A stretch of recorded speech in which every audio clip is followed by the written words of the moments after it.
कैसे सभी लोग। तो हम पढ़ रहे थे रेस्पिरेटरी सिस्टम। रेस्पिरेशन सिस्टम के अंदर हमने आधा रेस्पिरेटरी सिस्टम पढ़ा था, अभी पढ़ेंगे इसका सेकंड पार्ट। तो है pulmonary lungs function test PFT. Respiratory system की कंडीशन को इवेलुएट करने के लिए यूज होने वाला टेस्टेज को पीएफटी कहते हैं। पीएफटी को स्पायरोमीटर अथवा स्पायरोमीटर से करते हैं। पीएफटी की फंक्शन वैल्यू तथा लंग कैपेसिटी को मेजर करके करते हैं। Lung value, 4 lung values. पहली है टाइडल वॉल्यूम, एयर का वॉल्यूम जो सामान्य ब्रीथ में लंग्स के अंदर आता है तथा बाहर निकलता है, टाइडल वैल्यू कहलाता है। Normal value is 500 ml। Air का वॉल्यूम जो सामान्य ब्रीथ में लंग के अंदर आता है तथा बाहर निकलता है, टाइडल वॉल्यूम कहलाता है। Normal value is 500 ml। Minute ventilation और pulmonary ventilation, breath per minute BPM into tidal volume.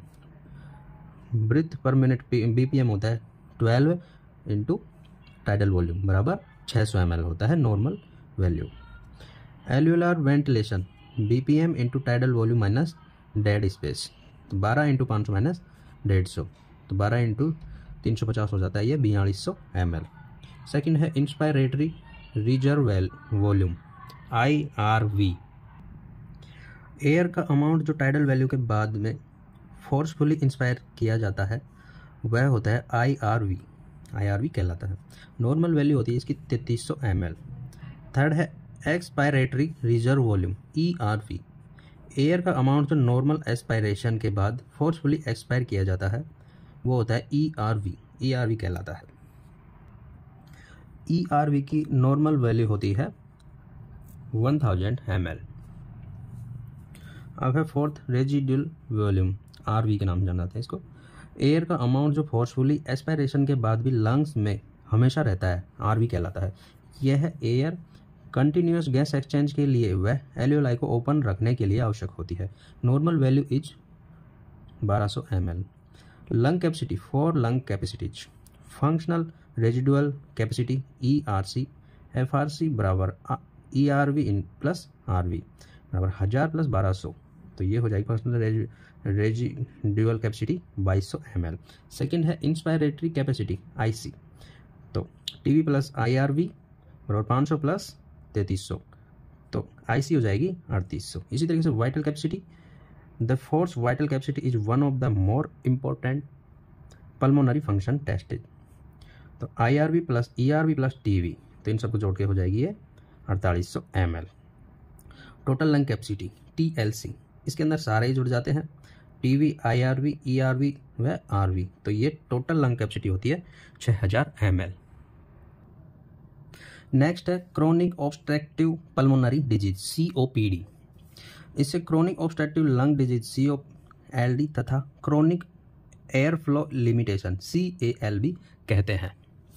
यह एक प्रकार का रेस्पिरेटरी डिसऑर्डर है जो एयर फ्लो में क्रोनिक व बार बार ऑब्स्ट्रक्शन होने के द्वारा प्रकट होता है। COPD में 4 प्रकार के एयरवे ऑब्स्ट्रक्टिव डिजीज जैसे एम्फाइसीमा, एयर स्पेस जैसे एल्वियोलाई में air collection, chronic bronchitis, asthmatic bronchitis और क्रोनिक ऑब्स्ट्रक्टिव ब्रोंकाइटिस ब्रोंकाइटिस को सम्मिलित किया जाता है। ब्रोंकियोटेसिस, लंग के लोअर पोर्शन में लॉन्ग स्टैंडिंग इन्फेक्शन के डैमेजिंग इफेक्ट के कारण ब्रोंकस अथवा ब्रोंकाई का क्रोनिक डायलेशन होना।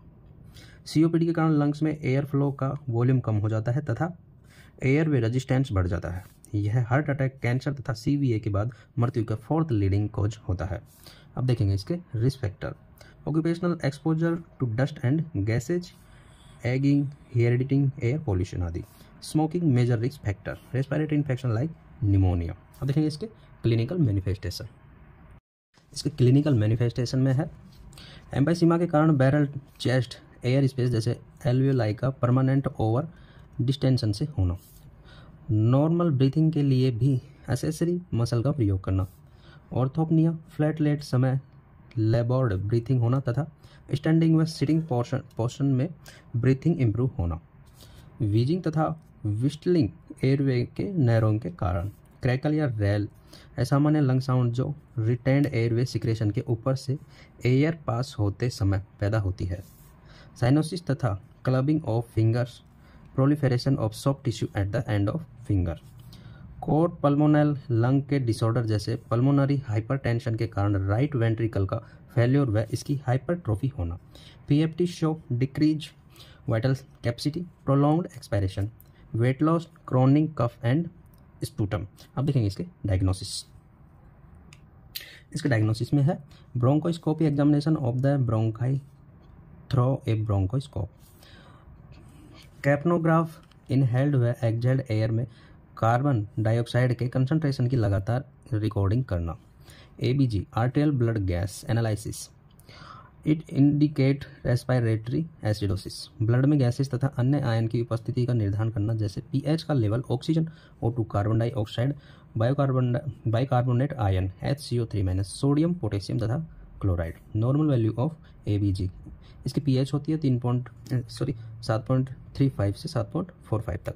PCO2 होता है इसका 35 से 45 mm ऑफ Hg, PaO2 होता है इसका 80 से 100 mm ऑफ Hg, HCO3 होता है इसका 22 से 27 MEQ पर लीटर।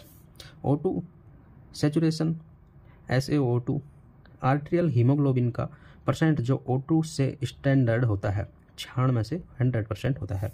एलन टेस्ट, एबीजी के लिए आर्टेरियल पंक्चर करने से पहले हाथ की आर्टरीज रेडियल व अल्नर की एफिशिएंसी का इवैल्यूएशन करने के लिए बेड साइड पर किया जाने वाला टेस्ट। रेस्पिरेटरी एसिडोसिस, पीएच का घटना 7.35 से कम तथा PaCO2 का बढ़ना 45 mm ऑफ Hg से अधिक। इसका कोज होता है हाइपरवेंटिलेशन, हाइपोवेंटिलेशन, ब्लड तथा टिश्यू में CO2 का रिटेंशन जैसे COPD। सेकंड है रेस्पिरेटरी एल्कलोसिस, पीएच बढ़ना 7.45 से अधिक होना तथा PaCO2 का घटना 35 mm ऑफ Hg से कम होना। इसका कोज होता है हाइपर वेंटिलेशन। थर्ड है मेटाबॉलिक एसिडोसिस, पीएच का घटना 7.35 से कम होना तथा HCO3 कंसंट्रेशन का भी घटना 22 MEQ पर लीटर से कम होना। इसका कोज होता है severe diarrhoea, DKA, diabetic ketoacidosis तथा स्प्रिन का अधिक प्रयोग लेना।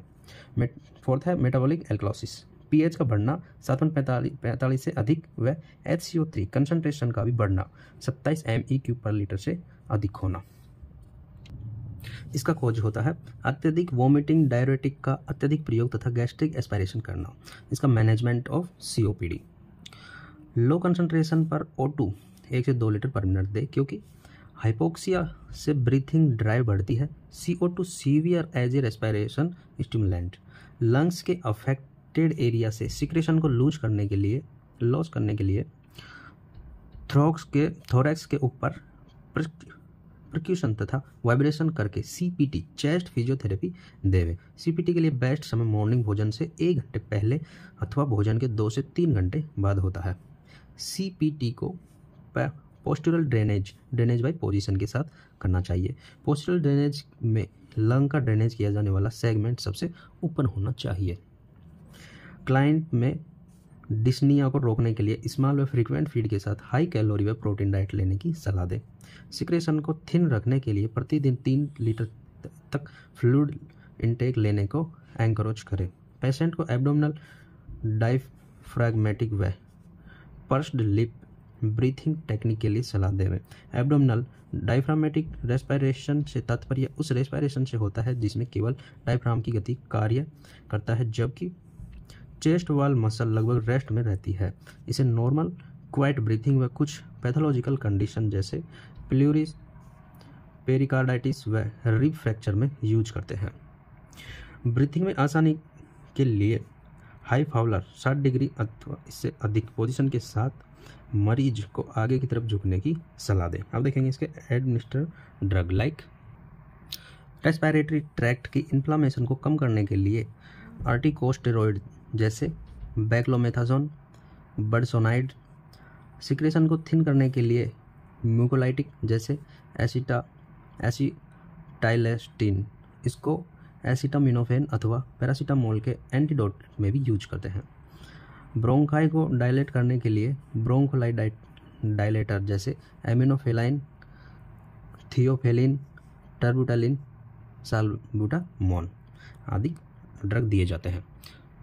नेक्स्ट है प्लूरल इफ्यूजन। प्लूरल स्पेस में प्लूरल फ्लूइड का अत्यधिक कलेक्शन प्लूरल इफ्यूजन कहलाता है।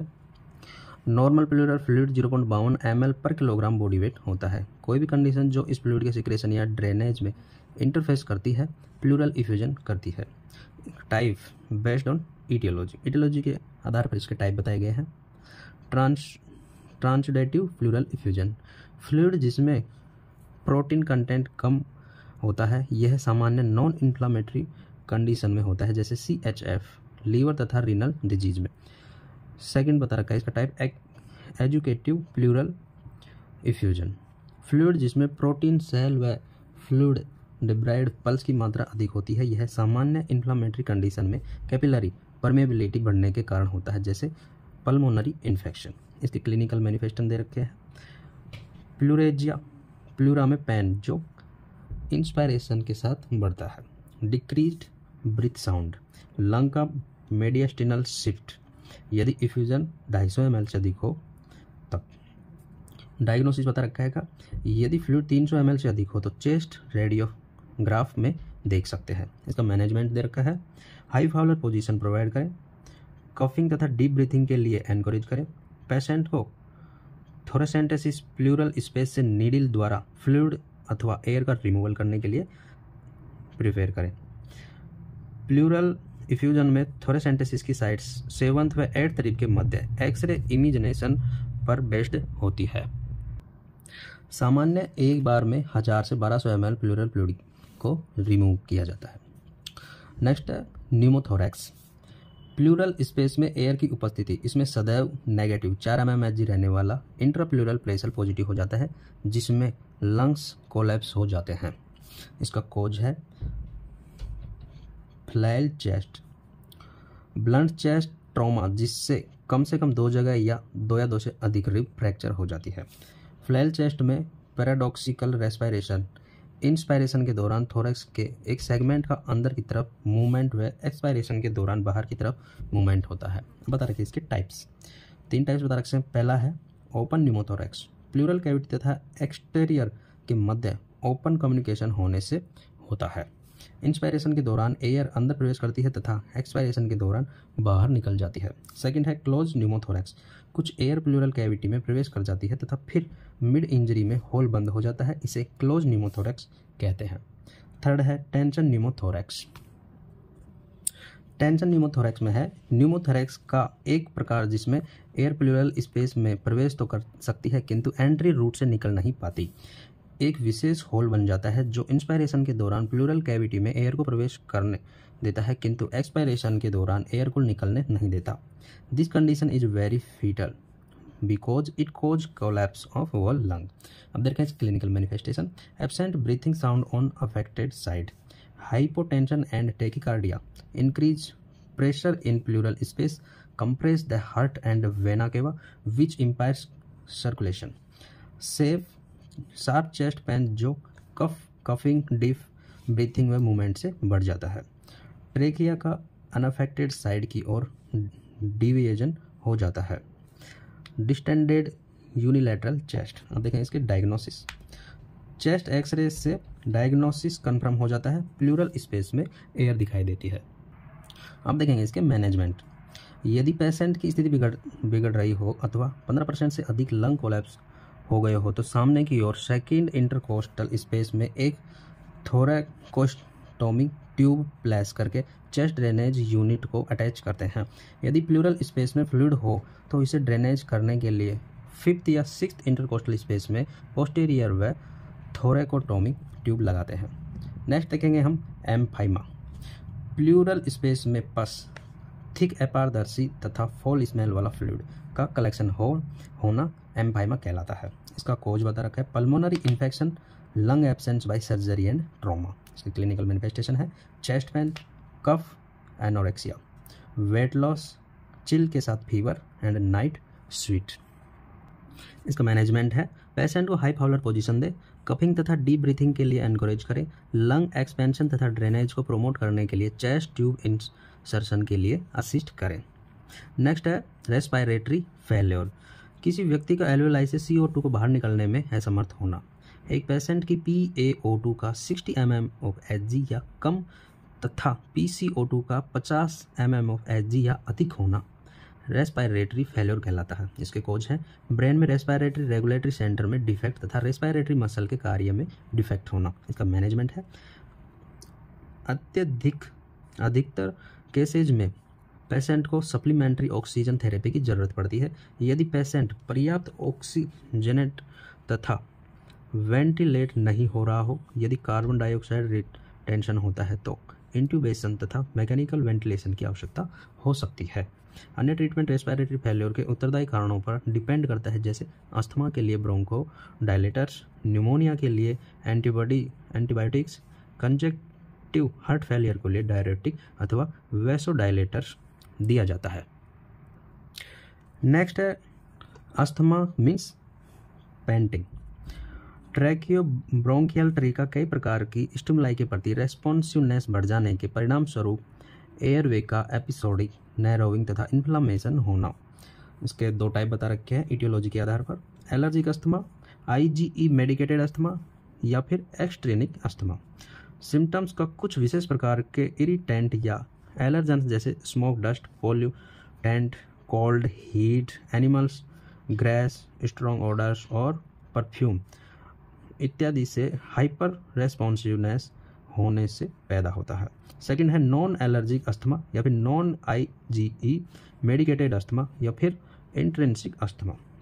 सिम्टम्स एनवायरनमेंट के कुछ अनडिफाइड तथा नॉन स्पेसिफिक फैक्टर जैसे रेस्पिरेटरी ट्रैक्ट इन्फेक्शन, इमोशन या excitement, exercise, drug like aspirin इत्यादि के कारण पैदा होता है।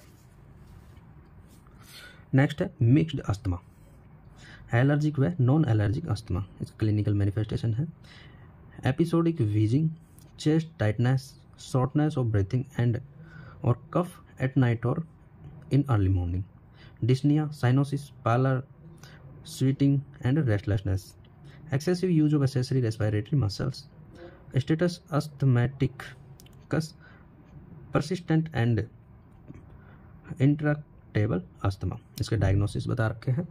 एलर्जिक अस्थमा में स्पुटम क्लियर व फ्रोथी तथा नॉन एलर्जिक अस्थमा में यह थिक व वाइट होती है। RAST radioallergosorbent test, it is a blood test use to identify a specific allergen. Skin testing होती है, it is use to identify specific allergen. इसका management दे रखा है सेम एज COPD का जैसा सेम इसका मैनेजमेंट होता है। तो ये हो गया हमारा respiratory system complete. Thank you guys watching for video. और नेक्स्ट देखेंगे हम डाइजेस्टिव सिस्टम नेक्स्ट सेशन में देखेंगे। तो बने रहिए हमारे साथ। अच्छा लगे तो लाइक कीजिए चैनल को एंड सब्सक्राइब कीजिए। Thank you guys watching for video.